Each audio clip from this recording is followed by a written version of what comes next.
ओम साई नाथाय नमः। ओम साई राम जी। सभी को कैसे हो आप सब। आशा करती हूँ बाबा की कृपा से आप सब अच्छे होंगे। बाबा के आशीर्वाद से आज से हम अपने साईं तेरे नाम परिवार में यानी कि चैनल में बाबा की लीलाओं का गुणगान करने जा रहे हैं, यानी कि बाबा की चमत्कारों का मिरेकल्स की सीरीज शुरू कर रहे हैं। एपिसोड्स लेकर आऊंगी मैं, और जिनको भी अनुभव शेयर करने होंगे वो हमारे व्हाट्सएप ग्रुप नंबर में शेयर कर सकते हैं। तो पहला अनुभव है, जो कि बहुत ही पहला ही अनुभव जो आया वो मतलब बहुत ही ज्यादा अद्भुत है, जिसे सुनकर आपकी शायद बाबा के प्रति श्रद्धा और भी ज्यादा बहुत ज्यादा बढ़ जाएगी। तो ध्यान से सुनिए। ये अनुभव जो कि आया है वो बहुत दूर से आया है, यानी कि जर्मनी से आया है, अब्रॉड से आया है। तो ये अनुभव बहुत ही अद्भुत है, जरूर ध्यान से सुनिए। और बाबा की लीलाओं का गुणगान करने से आपके जीवन में और अधिक बाबा की लीलाएं होती हैं।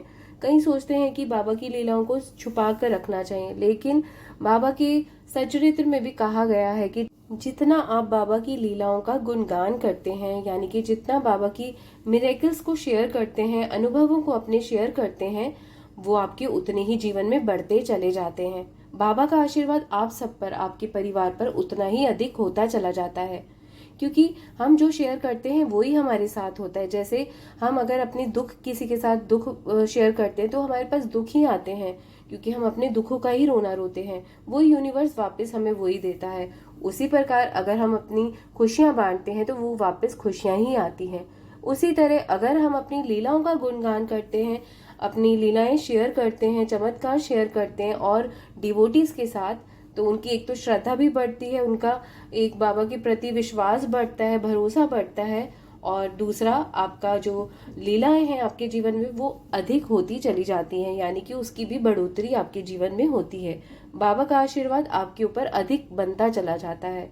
तो कभी भी ये मत सोचिए कि आप लोगों को एक्सपीरियंसेस जो हैं वो शेयर नहीं करने चाहिए, तो ज़रूर करिए शेयर।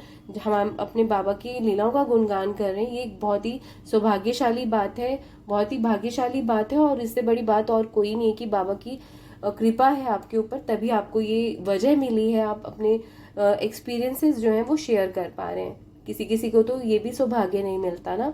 तो आप अपने एक्सपीरियंस जी दिल खोल कर करिए शेयर, और बाबा का आशीर्वाद और अपने जीवन में और अधिक बनाते चले जाइए। तो चलिए, जो मैं आज का एक्सपीरियंस है आगे जो ऑडियो में शेयर कर रही हूँ वो ध्यान से सुनिए। बहुत ही मतलब कैसे कैसे मतलब बाबा ने मुश्किलों से निकालते हैं। बाबा कितनी बड़ी मुश्किलें इनके जीवन में थी मतलब, और कैसे बाबा ने उन्हें बाहर निकाला। दूर दराज देश में भी बाबा हैं, मतलब बाबा हर जगह हैं। कहीं भी आप कहीं से भी पुकारोगे ना, बाबा दौड़े दौड़े चले आएंगे। तो जो भी बाबा को दिल से याद करता है, ऐसा हो ही नहीं सकता कि बाबा ना आए। बाबा जरूर आते हैं और अपने बच्चों की, अपने भक्तों की रक्षा अवश्य ही करते हैं। जो अब आगे आप ऑडियो सुनेंगे वो ध्यान से सुनिएगा। इससे आपका साईं के प्रति, अपने बाबा के प्रति दिन भर दिन जो विश्वास है ना वो और अधिक बढ़ता चला जाएगा। आप कभी भी बाबा के चरण नहीं छोड़ेंगे। फिर आपकी श्रद्धा, आपका विश्वास कभी भी डामाडोल नहीं होगा। आप धैर्य रख पाएंगे जैसे इन्होंने रखा। इनका जो नेम है वो अभी मैं सेंसर ही रखूंगी, यानी कि नहीं बताऊंगी, क्योंकि उन्होंने मना किया है। तो आप बस उनका ऑडियो सुनिए और बाबा के प्रति विश्वास को और अधिक बढ़ाइए। तो चलिए, मैं अभी शेयर कर रही हूँ, ध्यान से सुनिए। ओम साई राम दीदी, आपसे बात ही नहीं हो पा रही। 24 में भी साईं बाबा जी की कुछ मर्जी होगी। एक्चुअली टाइम डिफरेंस है ना बहुत ज़्यादा, तो इस वजह से भी हमारी बात नहीं हो पा रही है। तो कभी ना कभी तो बात ज़रूर करूँगी आपसे। तो चलो, आज मैं आपको अपना पहला एक्सपीरियंस शेयर करती हूँ कि मैं साईं बाबा जी से कैसे मिली। साईं बाबा जी हैं ये तो पता था कि साईं बाबा जी हैं, शिरडी में उनका बहुत बड़ा मंदिर है, पर ऐसे मानती नहीं थी घर में। इवन कि मेरी इन लॉस में और मेरी फैमिली में कोई साईं बाबा जी को नहीं मानता था। तब मेरे मानने के बाद जब मैंने शुरू किया साईं बाबा जी की पूजा करना, तो अब सब मेरे इन लॉस में और मेरे घर वाले, मेरे मायके वाले भी सब साईं बाबा जी को मानते हैं। तो मुझे बड़ी खुशी होती है। तो मैं साईं बाबा जी से कैसे मिली, और उनके आने के बाद तो लाइफ में बहुत सारे एक्सपीरियंस हुए हैं। तो मैं अपना पहला एक्सपीरियंस शेयर करती हूँ आपके साथ। तो मैं 2009 में पहली बार साईं बाबा जी से मिली थी। 2008 में मेरी सेकंड बेटी हुई थी। तो आपको पता है जब बेटी होती है तो सब बोलते हैं बेटा होना चाहिए था, बेटा होना चाहिए था, ये वो ना। तो मेरे हस्बैंड के एक फ्रेंड ने बोला कि हम शिरडी जाएं, मत्था वगैरह टेक के आए वहाँ पे, तो साईं बाबा जी सब देते हैं। तो मेरे हस्बैंड इन सब चीज़ों में मानते नहीं, वो आज भी नहीं मानते हैं, वो किसी भगवान की पूजा भी नहीं करते हैं। तो चलो हम 2008 में मेरी बेटी हुई, तो 2009 में जनवरी में हम इंडिया गए। तो हमने एक प्रोग्राम बनाया, बॉम्बे घूमने जाते हैं थोड़े दिन के लिए। तो फिर ऐसे ही दिल में आया कि बॉम्बे तो जा ही रहे हैं, तो हम शिरडी भी होके आते हैं, क्योंकि शिरडी से बॉम्बे इतना दूर नहीं है। चलो हम शिरडी गए। तो बाबा ने पहली बार में इतना चमत्कार किया। पहले टाइम फर्स्ट विजिट में साईं बाबा जी की आरती सुनने, मध्याह्न आरती सुनने का हमें मौका मिला। मानोगे नहीं दीदी आप, बिल्कुल साईं बाबा जी के फ्रंट में। और इस दिन था भी थर्सडे, तब इन चीज़ों का रियलाइज़ नहीं होता था कि थर्सडे साईं बाबा जी का दिन होता है। उस दिन साईं बाबा जी की पालकी निकाली जाती है, सब कुछ देखा उस दिन, पालकी के भी दर्शन हुए साईं बाबा जी के। थर्सडे को, वो भी बहुत बड़ी बात है कि बिना कोई वीआईपी पास के या बिना कुछ के हमें सीधा साईं बाबा जी की आरती सुनने का मौका मिल रहा है, इतने अच्छे दर्शन हो रहे हैं। तो यही सबसे बहुत बड़ा चमत्कार था अपने आप में। फिर क्या हुआ कि मेरे हस्बैंड जो यहाँ पे काम करते थे, पहले वो उनका कपड़ों का बिजनेस होता था। तो उन यहाँ पे ऐसे फेस्टिवल जैसे हमारे इंडिया में बोलते कि मेले लगते हैं, तो मेरे हस्बैंड वो मेले लगाते थे, बहुत दूर दूर जाते थे। जैसे घर से 5-5 दिन बाहर, घर से 6-6 दिन बाहर, तो 1 दिन या 2 दिन के लिए घर में आते थे। तो मैं अपनी दोनों बेटियों के साथ घर में अकेली होती थी, ना लैंग्वेज आती थी ना कुछ आता था। मतलब कि बहुत मुश्किल टाइम था उस टाइम पे। इवन कि जब मेरी बड़ी बेटी हुई थी तो 2003 में, तो तब भी कुछ ऐसा हो गया था कि मेरी बड़ी बेटी अभी 40 डेज़ की थी, जस्ट 40 डेज़ की, और मुझे जर्मनी में आए सिर्फ 8 मंथ हुए थे। तो मेरे कुछ हो ऐसा इंसिडेंट हो गया कि मेरे हस्बैंड 3 साल के लिए मेरे और मेरी बेटी के साथ नहीं थे। तो मैं जर्मनी में अपनी बेटी के साथ बिल्कुल अकेली अकेली थी।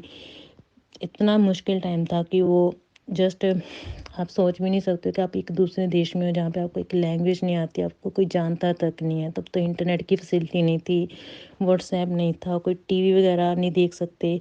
यहाँ के लैंग्वेज शो सारे जर्मनी में थे। इतना मुश्किल टाइम, बिल्कुल अकेली पड़ गई थी, घर वालों से एक एक महीना बात नहीं होती थी। तब तो वो फ़ोन वगैरह करने भी इतने महंगे होते थे, कोई फ़ोन भी नहीं कर पाता था। तो चलो फिर जब हस्बैंड 3 साल के बाद वापस आए, तो उन्होंने दोबारा से बिज़नेस स्टार्ट किया। तो उन्होंने फिर से वही रूटीन शुरू कर दी। तो मैं अपनी लाइफ से इतनी परेशान हो गई थी कि दिल करता था अभी ऐसी लाइफ का क्या ही फ़ायदा है।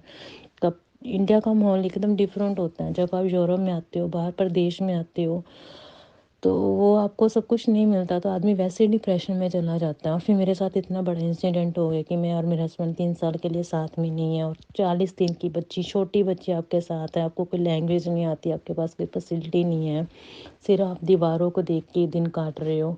तो जब मेरे हस्बैंड काम पे चले जाते थे, तो वही सारी बातें दिमाग में घूमती रहती थी। तो चलो साईं बाबा जी ने अपने पास बुलाया। तो साईं बाबा जी से बस यही मन में प्रार्थना की कि बाबा जी मैं आपको तो नहीं जानती, पर आपकी बहुत महिमा सुनी है, तो मुझे भी कुछ चमत्कार दिखाओ, कुछ ऐसा काम करवा दो कि मैं भी उस काम में इन्वॉल्व हो जाऊँ, मुझे लैंग्वेज भी आ जाए, थोड़ा मेरी लाइफ भी चेंज हो जाए, मेरे हस्बैंड भी मेरे पास रहें, ताकि वो बाहर ना जाए मुझे छोड़ के 5-5 दिन के लिए। मैं अपने बच्चों को कब तक ऐसे अकेले बिना बाप के पालती रहूँगी। तो आप मानोगे नहीं दीदी, आप विश्वास नहीं करोगे, जस्ट 6 महीनों के अंदर अंदर, जो मेरे हस्बैंड क्या मैं भी क्या, कोई सोच ही नहीं सकता था कि हम 6 महीने के अंदर अंदर रेस्टोरेंट ले लेंगे, जबकि हमें रेस्टोरेंट की लाइन का कुछ अंदाज़ा तक नहीं कि रेस्टोरेंट को कैसे रन करते हैं, कैसे चलाते हैं, इधर के क्या रूल्स हैं, उसको फॉलो कैसे करना है, कैसे होएगा। चलता चलाया बिजनेस मेरे हस्बैंड ने एकदम से अपना, कपड़ों का जितना अच्छा बिजनेस चलता है उसको कैसे छोड़ सकते हैं। तो हम जनवरी में गए, और सितंबर में हमारी रेस्टोरेंट की बात होनी शुरू हो गई, और नवंबर में हमने ओपनिंग भी कर ली रेस्टोरेंट की। तो उसके बाद मेरी लाइफ चलो थोड़ी सी बेटर हुई, मैं घर से बाहर निकली, काम में इन्वॉल्व हुई, लोगों से मिलना जुलना शुरू किया। हस्बैंड ने भी धीरे धीरे 6 महीने के अंदर अपना कपड़ों का बिज़नेस पूरी तरह से बंद कर दिया और रेस्टोरेंट में इन्वॉल्व हो गए। तो उसके बाद उन्होंने टोटली वो काम बंद कर दिया कपड़ों का, फिर हमने प्रॉपर रेस्टोरेंट चलाना स्टार्ट कर दिया। तो आज तक वो रेस्टोरेंट साईं बाबा जी की कृपा से चल रहा है। तो ये साईं बाबा जी का बहुत बड़ा चमत्कार है कि फर्स्ट टाइम कुछ मांगा और उन्होंने अपना चमत्कार दिखाया, और 6 महीने के अंदर अंदर उन्होंने मेरा अकेलापन कुछ हद तक दूर कर दिया। देखो, अकेलापन तो यौरा में एक लाइफ का हिस्सा ही बन जाता है। आप कुछ भी कर लो तो वो जाता ही नहीं है, कुछ है ही नहीं यहाँ पे कि चलो, वो सारी बातें तो बाद की है दीदी। पर ये था मेरा पहला एक्सपीरियंस कि कैसे साईं बाबा जी ने मुझे घर से निकाल के दुनिया के सामने, दुनिया से बताया कि दुनिया है, इंडिया में नहीं, यहाँ पे भी दुनिया रहती है, तुम इनसे भी मिल सकती हो, बात कर सकती हो। फिर धीरे धीरे मुझे अब लैंग्वेज भी आने लगी, चलो अब तो प्रॉपर लैंग्वेज आती है यहाँ की। तो उस टाइम की बात कर रही हूँ, अब तो रेस्टोरेंट को भी 15 साल हो गए हैं।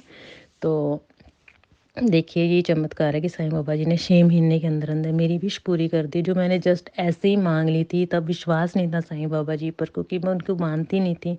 पर उस दिन के बाद से सच्ची दीदी, साईं बाबा जी के अलावा मेरे जीवन में और कोई मेरा गुरु नहीं है, मेरा भगवान नहीं है, मेरा कोई नहीं है, बस साईं बाबा जी हैं। बहुत और भी बहुत सारे चमत्कार हैं, पर कुछ बातें हैं जो साईं बाबा जी नहीं पूरी करे, बहुत सालों से मांग रही हूँ, पर उसमें साईं बाबा जी का कुछ रजामंदी होगी तभी वो पूरी नहीं हो रही। पर साईं बाबा जी का बहुत बड़ा आशीर्वाद है। साईं बाबा जी ने मुझे बेटा दिया उसके बाद, ये भी बहुत बहुत बड़ा एक्सपीरियंस है। मैं आपके साथ फिर शेयर करूँगी। हाँ, मुझे बताना आपको मेरा ये एक्सपीरियंस कैसे लगा। थैंक यू दीदी। ओम साई राम जी। तो कैसे बाबा ने इतनी दूर जो बैठे उन डिवोटी की बाबा ने रक्षा करी, कैसे बाबा ने उनको उन दिनों से निकाला जो कि बहुत ही ज़्यादा मुश्किल थे काटने वहाँ जर्मनी में। तो बाबा दूर दराज में भी अपने भक्तों की रक्षा करते हैं, जैसे इनकी करी है। तो आप लोग भी धैर्य कभी भी मत खोइए, जैसे इन्होंने धैर्य रखकर बाबा का नाम स्मरण करके अपने वो दिन निकाले जो बाहर के देश में बैठकर अकेले काटना बहुत ही मुश्किल होते हैं। उन्हें कुछ लैंग्वेज की समझ नहीं थी, उन्हें कुछ, एक भोले भाले डिवोटी हैं, बिल्कुल भी कोई समझ नहीं है, लेकिन फिर भी बाबा ने उन्हें संभाला। बाबा ने आगे होके उन्हें बताया कि मैं हूँ तेरे साथ, कोई नहीं है ना, तू चिंता मत कर। सब कुछ उन्होंने सीखा, संभली खुद, वो खुद खड़ी हुई।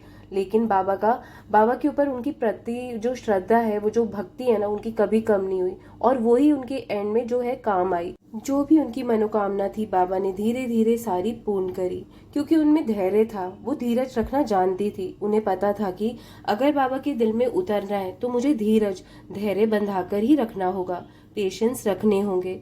तो ऐसे ही मैं आप सबसे भी रिक्वेस्ट करती हूँ, बाबा को यदि आप मानते हो ना, तो बस आप धैर्य ज़रूर है कि रखना चाहिए, और बाबा के ऊपर विश्वास रखिए। ये दोनों अगर आप में है ना, तो आपकी जीत निश्चित है। भले ही आप कहीं भी हो, किसी कोने में हो दुनिया के, तो बाबा आपकी आगे होकर रक्षा ज़रूर करते हैं।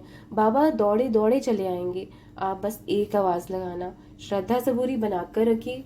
बाबा आप सबके ऊपर भी यूं ही कृपा करते रहें।